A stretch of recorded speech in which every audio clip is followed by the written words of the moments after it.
Jaunpur Lok Sabha seat से पूर्व सांसद धनंजय सिंह के लोकसभा चुनाव लड़ने की उम्मीदें अभी खत्म नहीं हुई हैं। वो अभी जेल में हैं। उनकी पत्नी श्रीकला रेड्डी बीएसपी से चुनाव लड़ रही हैं। बुधवार को इलाहाबाद हाई कोर्ट में धनंजय सिंह की याचिका पर सुनवाई हुई, लेकिन बहस पूरी नहीं हो सकी।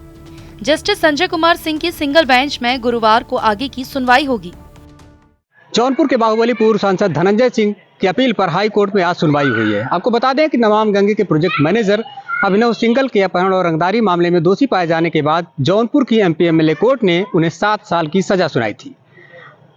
अदालत के इस फैसले के खिलाफ धनंजय सिंह ने हाई कोर्ट में अपील दायर की थी, जिस पर आज सुनवाई हो रही थी। करीब 3 घंटे तक चली बहस जब पूरी नहीं हुई तो गुरुवार को भी कोर्ट ने इस बहस को जारी रखने का आदेश दिया है।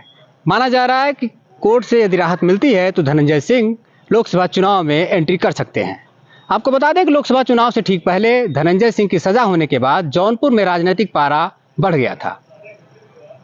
इसी बीच बीएसपी ने धनंजय की पत्नी पर दांव लगाकर यहां सबको हैरान कर दिया। दरअसल पिछले महीने कोर्ट ने धनंजय सिंह को 7 साल की सजा सुनाई थी। एक इंजीनियर के अपहरण के मामले में उन्हें सजा हुई है। एमपी एमएलए कोर्ट ने इसी फैसले के खिलाफ दाखिल अर्जी पर इलाहाबाद हाई कोर्ट सुनवाई कर रहा है। हाई कोर्ट में ट्रायल कोर्ट के रिकॉर्ड पेश किए गए हैं। अब जौनपुर की कोर्ट से मिली 7 साल की सजा पर अगर रोक नहीं लगी तो धनंजय लोकसभा का चुनाव नहीं लड़ पाएंगे। उन्होंने अपनी अपील में सजा को रद्द किए जाने और फैसला आने तक जमानत पर रिहा किए जाने की गुहार लगाई है। अदालत ने अगर फैसला आने तक सजा पर रोक लगा दी तो धनंजय सिंह लोकसभा चुनाव लड़ सकते हैं। आपको बताते चलें कि पीपल्स रिप्रेजेंटेशन एक्ट के तहत 2 साल से ज्यादा की सजा पाने वाला चुनाव नहीं लड़ सकता है। छठे चरण की यूपी की 14 लोकसभा सीट पर 25 मई को वोटिंग होनी है। इनमें जौनपुर भी शामिल है। इसके साथ ही सुल्तानपुर, प्रतापगढ़, फूलपुर, प्रयागराज, अंबेडकर नगर, श्रावस्ती, डुमरियागंज, बस्ती, संत कबीर नगर, लालगंज, आजमगढ़, मछली शहर और भदोई में भी मतदान होगा। इन सीटों पर नॉमिनेशन के लिए 29 अप्रैल को नोटिफिकेशन जारी होगा। नामांकन की आखिरी तारीख 6 मई है। वहीं 9 मई तक नामांकन वापस लिया जा सकता है।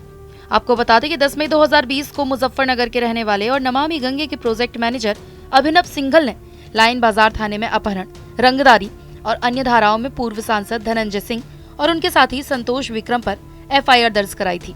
इसके मुताबिक संतोष 2 साथियों के साथ उसका अपहरण कर धनंजय सिंह के आवास पर ले गए।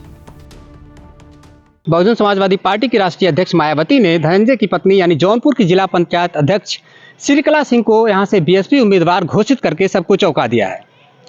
धनंजय सिंह जेल में बंद हैं और उनकी पत्नी जौनपुर लोकसभा क्षेत्र में धुआंधार चुनाव प्रचार में जुटी हुई हैं।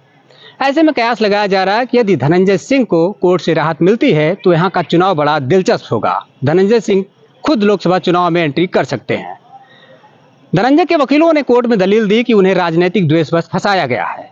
इस केस से जुड़े जो भी गवाह हैं उनके ऊपर दबाव बनाकर इनके खिलाफ झूठी गवाही कराई गई है। हालांकि देखना होगा अब कोर्ट से धनंजय सिंह को राहत मिलती है या नहीं, धनंजय सिंह चुनाव लड़ पाते हैं या नहीं, यह कोर्ट के फैसले के बाद ही तय हो पाएगा। फिलहाल जौनपुर की सियासत में उनकी पत्नी श्रीकला सिंह के आने से यहाँ की राजनीति गर्मा गई है। अजय पांडे, टीवी 9 जौनपुर।